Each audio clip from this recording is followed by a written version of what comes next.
I was 15 when the rain started pounding so hard against the windows that it sounded like stones being thrown at the house. The wind howled through the gaps in the doorframe, rattling everything, like even the walls were nervous. I remember standing in the living room, my backpack still on my shoulders, water dripping from my hair because I'd run home from school in the storm. I thought I was safe once I crossed the threshold. I was wrong. She was waiting for me. My aunt stood there with her arms crossed, her face tight with a kind of anger I had never seen before. On the table beside her was my cousin's phone, screen lit up. Before I could even ask what was wrong, she shoved it toward me.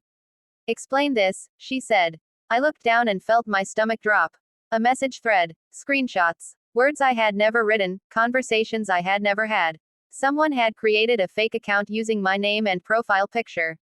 Someone had typed things that made me look like a thief, a liar, someone dangerous. "I didn't do this," I said immediately. "I swear, I didn't." She laughed, sharp and cold. "You expect me to believe that?" I tried to explain. I begged her to let me show her my phone, to check the IP, to ask the school, anyone. I told her it had to be a lie, that someone was setting me up. My voice shook, partly from fear and partly from the cold soaking through my clothes. She didn't listen. Every word I said only seemed to make her angrier. She accused me of embarrassing the family, of stealing, of manipulating people. The storm outside grew louder, thunder cracking so close it made the lights flicker. I remember thinking that if I could just get her to calm down, everything would be okay. Instead, she pointed to the door. "Get out." I froze. I thought she was bluffing. "You're not staying here another night," she said. "I don't care where you go." I looked at her, waiting for her to say she didn't mean it. Waiting for her to take it back. She didn't. "It's storming," I whispered. "Please." She opened the door. Cold rain and wind rushed in immediately, soaking the carpet. The sound was deafening. She grabbed my backpack and shoved it into my chest. "You did this to yourself," she said. "Get out." And just like that, I was outside.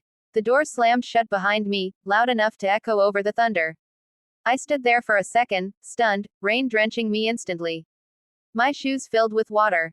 My hands shook so badly I could barely zip my jacket. I knocked. Once. Twice. Harder. No answer. I knocked again until my knuckles hurt, until my voice was hoarse from calling her name. Nothing. The porch light turned off.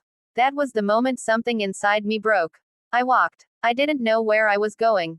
I just knew I couldn't stand there anymore. Cars rushed past, splashing water onto my legs. The streetlights blurred through the rain. My phone battery was dying, and even if it hadn't been, I didn't know who to call. The few relatives I had believed her. Friends my age couldn't help. I was 15. I wasn't supposed to be alone like this. I ended up under a bus stop shelter miles away. It barely blocked the rain, but it was something. I sat on the cold bench, hugging my knees, trying to stop shaking. I checked my phone one last time before it died. No messages. No missed calls. No one was coming. That night felt endless. I watched the storm slowly weaken, rain turning into a steady drizzle. My clothes clung to my skin. I couldn't stop replaying her words in my head. Get out. Like I was trash. Like I was nothing. By morning, I was numb. A security guard eventually found me and asked questions. I lied and said I was waiting for someone. I didn't want to get anyone in trouble. I didn't want to make things worse. He let me go. The next few weeks blurred together. I slept on couches, then on floors. Sometimes in places I didn't feel safe, because it was better than the street. I stopped going to school regularly. I avoided mirrors because I didn't recognize the person looking back at me anymore. And all the while, the lie followed me. My aunt told everyone her version. That I had stolen. That I had run away. That she had tried to help me but I refused. People looked at me differently. Doors closed quietly. Invitations stopped coming. I learned quickly that the truth doesn't matter when the lie is more convenient. So I stopped defending myself. I kept my head down. I worked odd jobs where I could. I saved every dollar. I learned how to survive quietly. I learned not to trust easily. I learned that asking for help often came with a price I couldn't afford. Years passed. By the time I turned 18, I was already someone else. Harder. Smarter. Less hopeful, but more aware. I carried that night with me everywhere. The storm. The door. The words. Get out. What she didn't know was that those words didn't destroy me. They sharpened me. Because while she went on telling her story, believing she had erased me, I was building something she never thought I was capable of. Piece by piece. In silence. Waiting. And one day, that lie would come back to her. Not as an argument, not as anger, but as consequences she would never see coming. The first winter after that night was the hardest. Cold has a way of reminding you how alone you are. It seeps into your bones, into your thoughts, into the spaces where comfort is supposed to live. I bounced between places that winter: friends' couches, a storage room behind a mechanic's shop where I cleaned after hours, a church basement that only opened 2 nights a week. I learned to keep my bag packed and my expectations low. I went back to school when I could, slipping into the back of classrooms late, pretending everything was normal.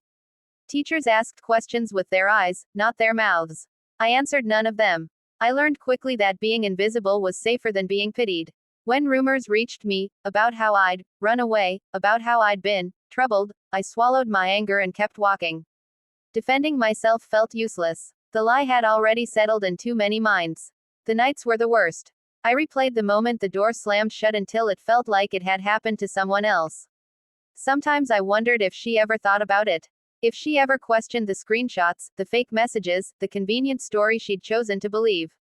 Other times, I hated myself for still wanting her to regret it. At 16, I started working legally.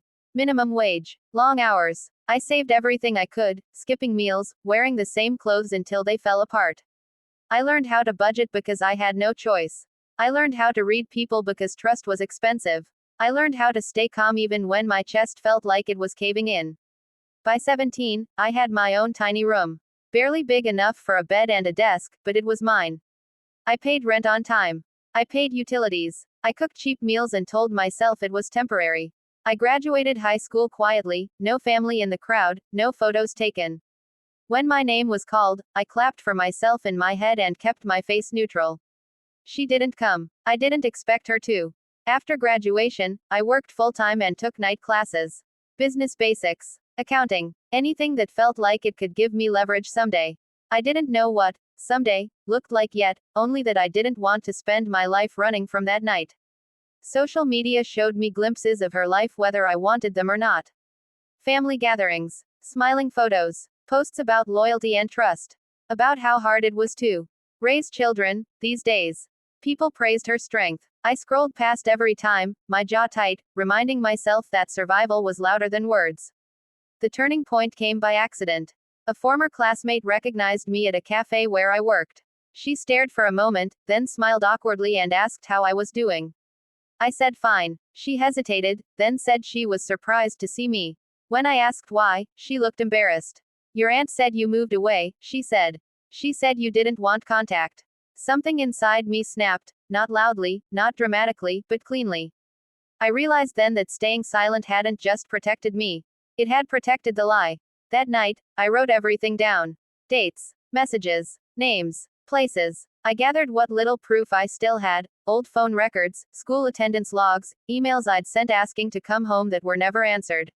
I didn't post anything. I didn't confront her. I just organized the truth. Years had passed, but lies age poorly when facts are patient. I built my life carefully after that. I switched jobs, found better opportunities, learned how to present myself confidently without revealing too much. By my mid-20s, I was stable. Not rich, not flashy, but secure in a way I'd never been before. I had savings. I had skills. I had options. That was when she reached out. The message was casual, almost cheerful. She said she'd been thinking about me. Said time had passed and maybe it was time to let go of old misunderstandings. She asked how I was doing now. If I was settled. If I'd like to meet. I stared at the screen for a long time. Part of me wanted to scream. Part of me wanted to block her. But another part, the one that had learned patience the hard way, saw an opportunity. Not for confrontation, but for closure on my terms. I replied politely, briefly. I told her I was doing well. That I was busy. That maybe someday we could talk. Her messages became more frequent after that. She asked about my work. Complimented my achievements when she learned about them through others. She even hinted at how proud she was. The words felt strange, hollow, like they were meant to rewrite the past instead of acknowledge it.